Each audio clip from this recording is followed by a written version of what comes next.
Hello, welcome to our lesson today on structural concrete design. My name is Engineer Dr. Edidion E. Ambrose from the Department of Civil Engineering, Kwai State University, Nigeria. So, under this topic, we are going to be looking at what is concrete. We'll look at cement, look at water, look into mixed proportion, then aggregate, hydration, use of admixture, self-compacting concrete, and then the composite action between concrete and steel reinforcement. So quickly, let's look at what is concrete. You can see a typical concrete in this place. Now, in very simple terms, concrete is a series of stones that are stuck together with a binder, and those stones are coarse aggregate and fine aggregate. So the binder is usually hardened cement paste. Hardened cement paste is the binder, and this hardened cement paste is formed by the chemical reaction between cement and water. And that reaction between cement and water is usually called hydration reaction. If you take your mind back to elementary chemistry, remember we have hydration. Hydration was usually the addition of water. So hydration of cement is an exothermic reaction. What does it mean? If you remember your chemistry, we had exothermic reaction, we had endothermic reaction. Exothermic reaction is a reaction that heat is given out. Heat is liberated during the reaction. And so heat is given out during hydration reaction, and the temperature could be as high as 110 degrees Celsius. Now the high temperature due to this heat release during hydration reaction can result in cracking, what we know as early thermal cracking, because as the concrete cools during the first 2 to 3 days after placement, if the temperature have rise very high, when the temperature is cooling, it could induce what we call early thermal cracking. And so still on what is concrete, that high temperature can also result in the reduction in volume, what we call thermal shrinkage, and this can also cause cracking in the first few days. This is because as the temperature goes high, the volume of concrete will increase, and when the temperature, because as the volume increases, when the temperature cools down, you will introduce what we call temperature gradient, because the surface of the concrete might have already set and taken shape. So as the cooling inside is cooling, it will be introduce what we call temperature gradient, which will introduce stress and introduce thermal cracking on the concrete. Now also know that the cement paste are porous and it contains micro cracks. And so both porosity and the micro cracks influence the permeability of concrete. So permeability is the ability of air or water to penetrate the concrete. And that is a function of the porosity of the cement paste and the availability of micro cracks on the cement paste. So there exists an inverse relationship between permeability of concrete and its strength and durability. So the permeability of concrete determines the strength and durability of concrete. If the durability is high, the strength of concrete will be reduced because the density of concrete will reduce, so that bonding strength will reduce. And once the permeability is high, durability will be reduced because there will be ease of water and air carrying substances that are not good for the concrete. There is ease of penetration of that, and we don't usually want to increase permeability. So if you want to produce a durable concrete or a high strength concrete, do whatsoever you can to reduce the permeability. And remember that the permeability is a function of the porosity and the presence of micro cracks. Now, concrete has low tensile strength compared to its compressive strength. Hence, it is usually reinforced or stress. So concrete has high compressive strength but very low tensile strength. That is why concrete is usually reinforced with steel or pre-stressed with tendons to take care of the tensile aspect of it. So steel is usually used to reinforce concrete because it is compatible with concrete. They have similar thermal expansion characteristics and they have low Poisson's ratio. So when they are expanding together. So that is why they are compatible. Because excessive tensile stress on concrete produces crack, and this can reduce the structural performance and leads to deterioration. So whenever there is excessive tensile stress on concrete, it will produce crack. That is why we put steel to take care of that. Now, steel reinforcement is usually protected against corrosion by a layer of concrete we call concrete cover.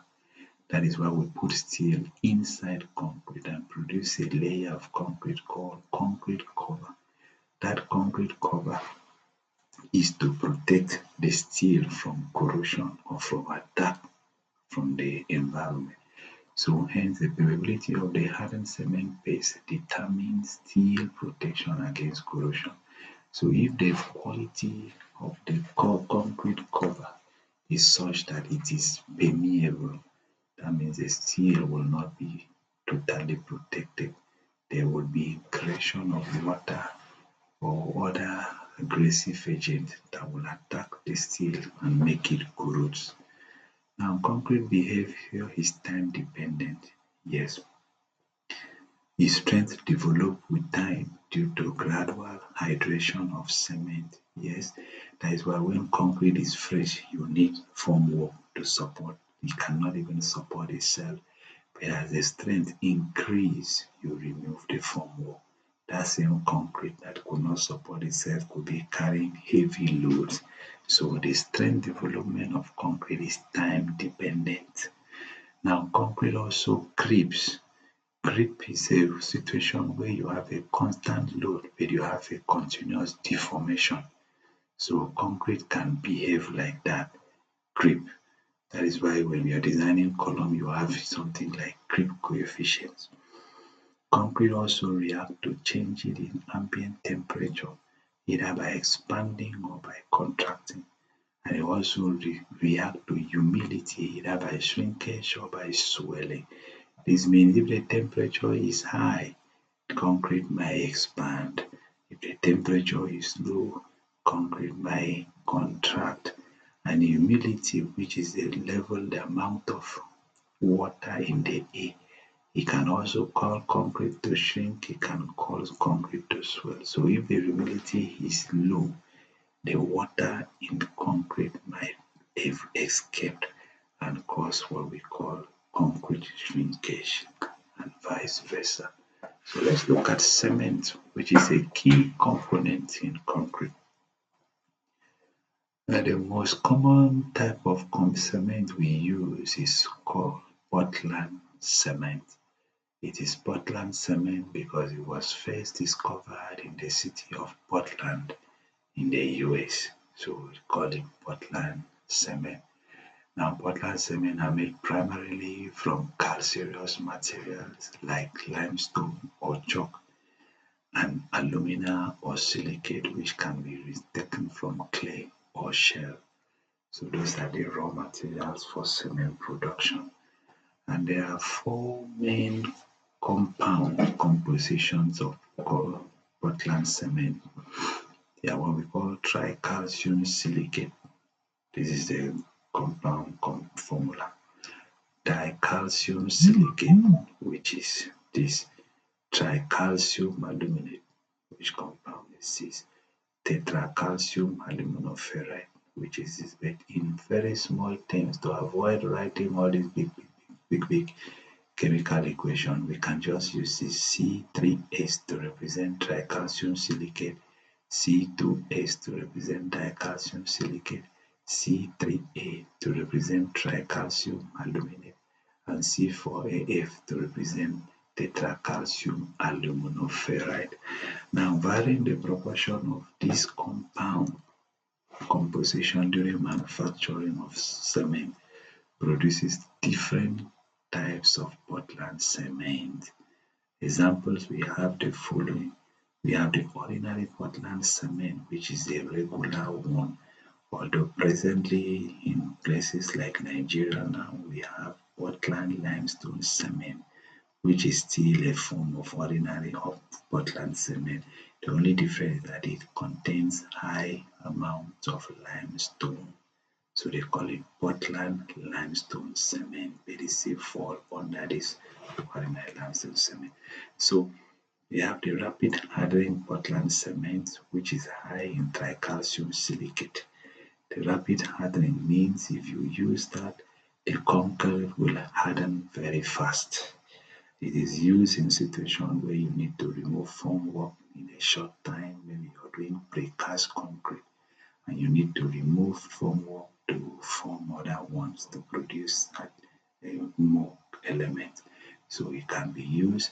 Maybe you are casting a bridge where you have been able to retain the water and you don't want to do it in a long while. You want to remove the thing. So wherever you need concrete to harden fast, you can use rapid hardening cement. You also need to understand that the rapid hardening means that the rate of hydration will be very at a high rate, so that heat of hydration will be much for that. You have low heat Portland cement, which is low in tricalcium silicate and tricalcium aluminate. The low heat means that you will not give out much heat of hydration. So the low heat is in situation, you usually use it when you are casting high volume of concrete, like maybe if you are casting a dam, which is of high, massive, and you don't want to generate much heat of hydration, you can use this low heat Portland cement. We have sulfate resisting Portland cement, which is low in tricalcium aluminate content. So this sulfate resistant Portland cement are usually used where you have sulfate attack. For instance, if your construction is constructing a jetty, which is or a bridge in seawater, where you know that there is sulfate, there is a lot of sulfate there. So you can use this sulfate resistant Portland cement so that the concrete will be able to resist the sulfate attack. Now let's look at cement blend. What is cement blends? Blended cement is just Portland cement plus partial cement replacement. So whenever you have a partial cement replacement and you in cement, what you're using there is blended cement. This partial replacement can be as high as from 10% to 60% for concrete, for structural grades of concrete, and they usually added at batching. When you're batching the concrete or two, there are some of them that have been, when they are producing concrete, they will just mix them from the factory at once and supply. Now, partial cement replacement are usually cementitious materials. They are materials with pozzolanic properties, and they are usually referred to as additive or mineral additive. Example of partial cement replacement are things like PFA, or that is pulverized fuel ash, or we just call it fly ash, FA. They are waste from coal-fired power station, that is power station that use coal. That waste can be used as cement replacement. We have silica fume, or you call it microsilica. It is a byproduct of the manufacturing of silicon and ferrous alloy. It is a super reactive process and very, very reactive. It is approximately 100 times finer than PFA, and it is often used to produce high strength concrete and special performance performing concrete. Now another one is GGBS, which is called granulated blast furnace slag, or they just call it slag. It is a waste product from steel production. I think I've used that one before. I've done in concrete that 40% of the cement was replaced with this GGBS, and it gave a strength that is higher than the strength that they would have received if we were using 100% cement. Now, the result of using blended cement is improved concrete durability. This is because introduction of partial cement replacement reduce heat of hydration and hence reduce early thermal cracking. How does it reduce heat of hydration? Because the partial cement replacement on itself does not take part in it is not really involved in the hydration reaction, so it's not giving out much heat. So the blended cement is not giving out much heat as it will if you were using 100% cement. So let's look at water. Water is involved in the whole life of concrete, either for good or for bad. It has influence on several properties of concrete, for instance, workability and strength. If you don't have water, hydration reaction will not take place. And if the water-cement ratio is too low, the concrete will not be workable. So you need water to achieve a workable concrete. You need water to achieve the strength of concrete. But you also need to be careful. Once the water-cement ratio is too high, it will reduce the strength of concrete. In just take note of this. Water-cement ratio is the most how do I put it, is the one factor that affects the strength and durability of concrete much. Water cement ratio. Can have a mix that gives you, let's say, 20 megapascal. And in that same mix, the only thing you change is by reducing, maybe let's say just reducing the water cement ratio. That same mix can give you 30 megapascal just by reducing the water cement ratio without doing any other thing. So the water cement ratio is very important. Keep it at minimum. Now, water hydration and setting, it is water that is involved in the hydration reaction. Bleeding and segregation. If the water cement ratio is too high, you will have bleeding. Bleeding is where the cement paste drips out of the formwork when the concrete is fresh. And as it's dripping out, mostly it's dripping out the cement paste. So creating micro cracks at the soil concrete mass. Segregation is where the water cement ratio is high such that the aggregate, especially the coarse aggregate, will settle to the bottom of the concrete mass, while the upper layer will be containing only what cement paste. Such concrete will have a weak top, and you don't need that. Shrinkage and creep. When water is in a concrete mass, as it lost the presence of water inside determine how it can shrink and also how it creeps. We have increase of salt and corrosion of reinforcement. All of these things happens by water. The increase of salt into concrete mass usually is through penetration of water into the concrete mass. So let's look at water quality. Quantity is for fully compacted concrete, the achieved strength is inversely proportional to water cement ratio. However, at very low water cement ratio, most concrete are not workable, and hence full compaction is impossible. Like I say, water cement ratio is a very key factor in concrete strength and durability. So what you do as you increase the water cement ratio, the strength of concrete will be reduced. As you reduce the water cement ratio, the strength of concrete will increase. But you also need to understand that you need concrete to be at a certain, you need a reasonable water cement ratio to achieve a workable concrete so that you can place and compact properly.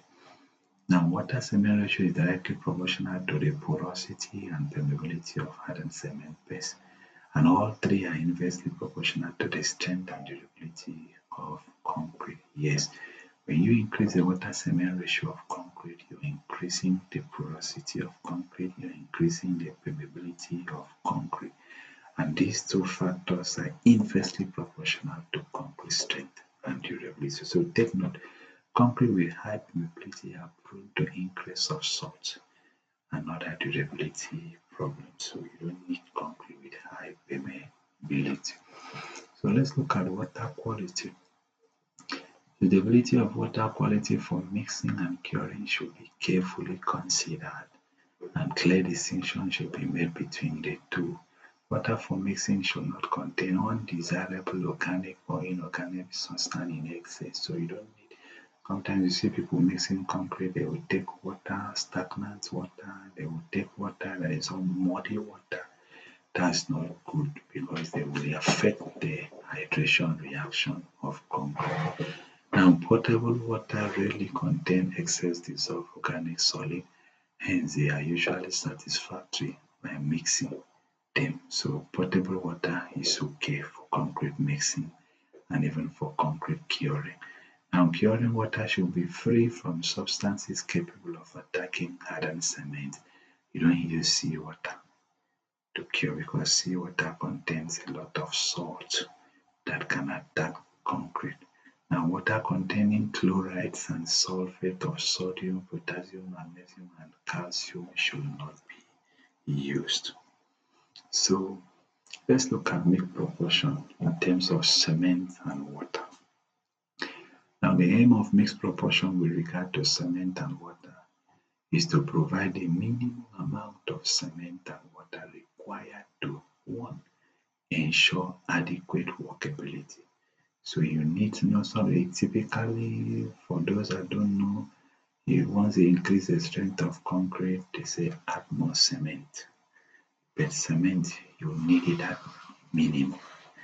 You only need the minimum quantity required to ensure adequate workability, and you need the minimum water required to provide the required strength, that is compressive strength and not tensile strength.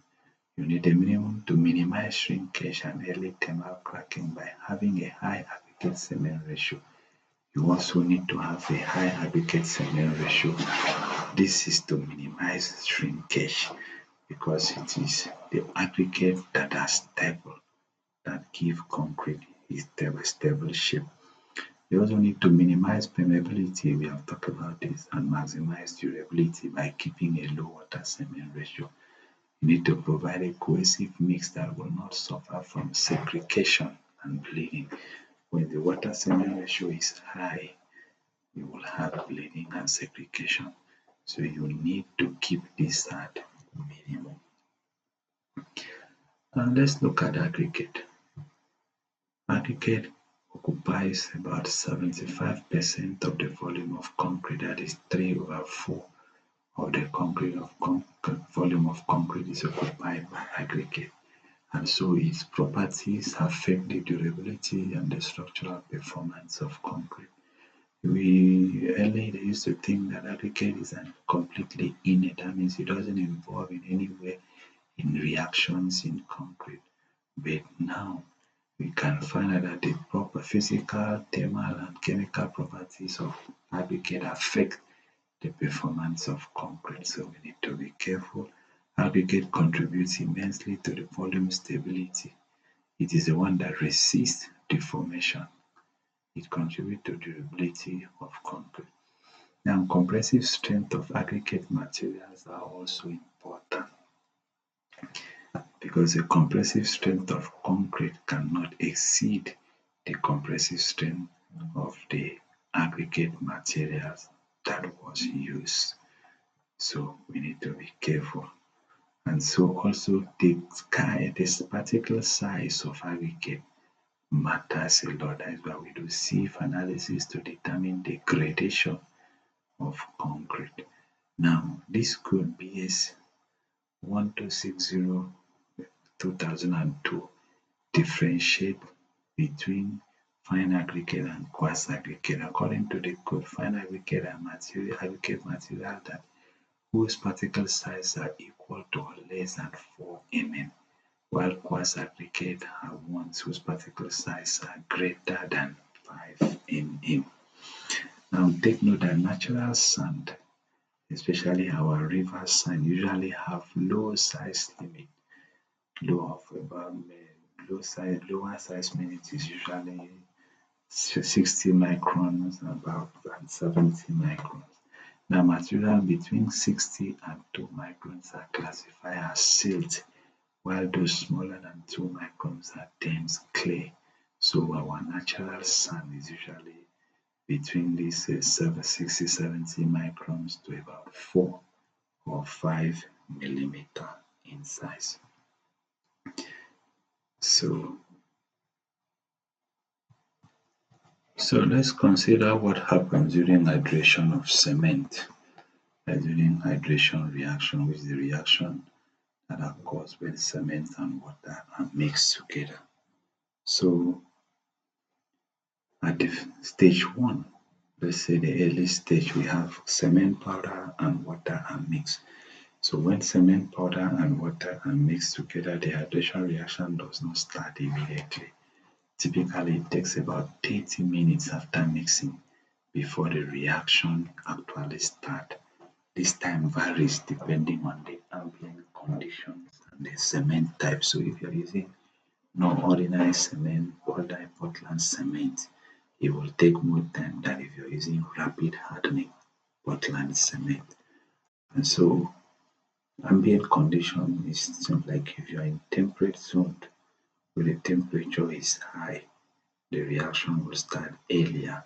If you are in opposite polar zone where the temperature is very low, the reaction will start longer and will be slower. So the main compound produced by the hydration reaction are calcium silicate hydrate (CSH), calcium aluminate hydrate, and calcium hydroxide. These are the main compounds that are produced during that hydration reaction.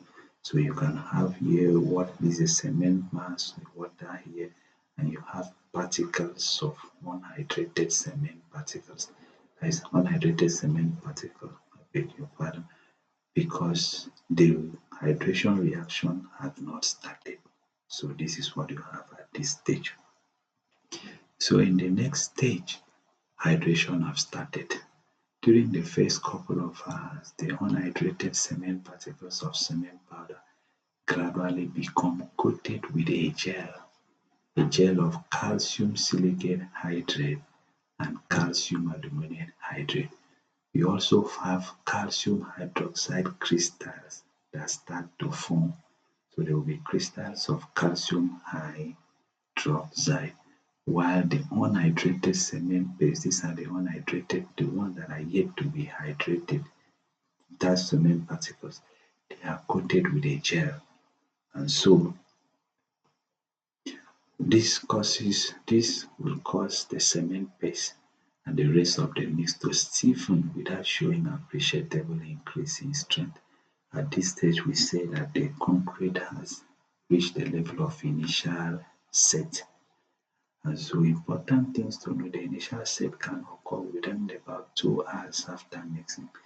One important thing to know is that at this stage, the concrete should not be disturbed by vibration or other means of compaction. You may end up putting vibrator size hole in the concrete. So also the aggregate cement and cement reinforcement wall may be damaged. So when setting has started, don't tamper with the concrete again. This is not a time to go and mix it and place it again, because you might tamper with the reaction, the bond between cement base and aggregate, and the bond between concrete and steel. At the second stage, after about 2 to 10 hours after mixing, you reach the stage of final setting. At that stage, more of the gel and of calcium hydroxide form as more of the cement react with the water and strong chemical bond form. So you have stronger chemical bond. When this occurs, the cement matrix start to gain strength, and this stage is referred to as what? Final set. If you're using CEM1, which is ordinary Portland cement, final set occurs typically between 3.5 to 4 hours after mixing, although it can occur as late as 8 to 10 hours after mixing. This will also depend on the quality of the mix and the water-cement ratio. If the water-cement ratio of concrete is high, it will take time for this to happen. If the water-cement ratio is low, this might happen faster. So at this time, the cement matrix also start to develop mechanical bond with the aggregate and with the steel reinforcement if it is reinforced concrete, and heat is liberated at this time. In the next 2 days, temperature of concrete rises. Maximum depend on the cement type and the amount and thickness of concrete. It can be up to 160, 110 degrees Celsius, although 40 to 50 degrees Celsius is common, and then falls as it cools to ambient temperature. Now, the rate of cooling is important. If it cools too quick, then early thermal cracking will occur. The next stage, what we would call stage 4, the reaction continues. More gels and calcium hydroxide are formed, more chemical bonding takes place, and the cement paste gains strength, thereby binding the aggregate together to form concrete, which continues to increase in strength as hydration progresses. Now, as more hydration compound are formed, the hydration reaction slows down, hence concrete increases in strength but at a reducing rate. That's why if you go have a concrete that if you test for strength on 3 days, you might have, let's say, 10 megapascal, and then you test on 7 day, you must, so if it was 310, then 7 days should have been maybe 21 something, but at the 7 day you could be having things like 18 megapascal. So it's not linear. The increase in strength is not linear, but at a diminishing rate. Now, at this stage, you will have pockets of mixed water that are being isolated in pools we call capillary pools. These are the water that was not used during the hydration reaction. And such water is generally known as pool water. We know that water as what? Pool water. And the pool water contains alkali salts like sodium and potassium oxide and hydroxylic ion. And this causes the concrete to have a pH of about 13, which is alkaline in nature. Now, with modern fine ground cement currently used, concrete typically gains about 2/3 of its 28-day strength, somewhere between day 3 and day 7 after casting. Now, higher, earlier strength are possible with more finely grounded rapid hardening cement. So one of the properties of rapid hardening cement is that the particles are very fine. Okay, so this is a view of cement paste during very early stage of hydration using scan electron microscope. So you can see the water-filled capillary pools here. Those black region are the water-filled capillary pools. Now it is important to note that far fewer capillary pools remain when the hydration reaction is substantially complete and the concrete is well cured. So if you cure the concrete very well, it will reduce the capillary pores because all these capillary pores contribute to the porosity and permeability of concrete. So let's take note of this. Then at stage 5, which we will call the final stage, eventually the hydration reaction ceases. And when it ceases, not all cement will hydrate. We have the unhydrated cement and is known as unhydrated residue. That is cement particles that did not pass through hydration reaction. So by the time this stage has been reached, it is hoped that the number of capillary pores will be very small as they have a considerable influence on the durability of concrete. Like I said, if the capillary pores are much, the concrete will become more porous and become more permeable. So the amount of capillary pores will depend on the water cement ratio and on the degree of curing. So you don't need much water. So to keep the water cement ratio at minimum.